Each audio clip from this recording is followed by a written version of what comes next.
त्या दुष्काळाचं सावट असताना गेली 3-4 वर्ष म्हेत्रे साहेबाच्या अथक प्रयत्नातून कुरनूर धरणास पूर्ण झालं आणि कुरनूर धरण पूर्ण होत असताना दुष्काळाची परिस्थिती सर्व अख्ख्या महाराष्ट्राला या भागाला होरपळण्यात आलं आणि तसल्या परिस्थिती असताना कुरनूर धरणाला पाण्याचं प्रवाह जास्त होऊन आज सध्या कुरनूर धरण हे 100% भरलेलं आहे आणि त्या धरणाचे पाणी पूजन करण्यासाठी अकोटचे आमदार म्हेत्रे साहेब यांच्या हस्ते आज पाणी पूजन होत आहे। तर आमची एक अशी विनंती आहे की म्हेत्रे साहेबांकडे आम्ही एका वेगळ्या दृष्टिकोनातून बघतोय की म्हेत्रे साहेबांनी जे निसर्गानं आलेलं पाणी आहे त्या पाण्याचं पूजन त्यांच्या हस्ते होत आहे आणि त्यांच्याच प्रयत्नातून आज जे उजनीचं पाणी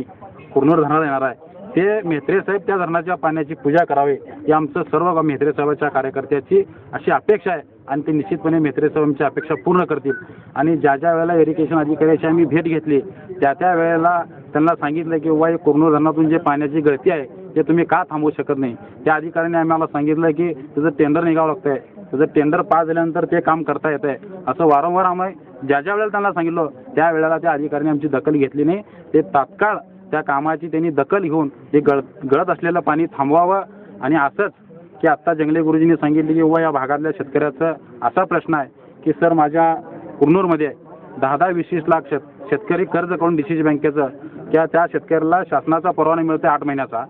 आणि सध्याच्या परिस्थितीला त्या शेतकऱ्याला कुरनूर धरणात पाणी नसल्यामुळे 4 महिन्याचाच पाण्याचा वापर होत आहे आणि वर MSCनं आमच्या शेतकऱ्याचं कनेक्शन कट करत आहे। त्यावेळेला आमची त्या MSCला विनंती असेल, शासनाला विनंती असेल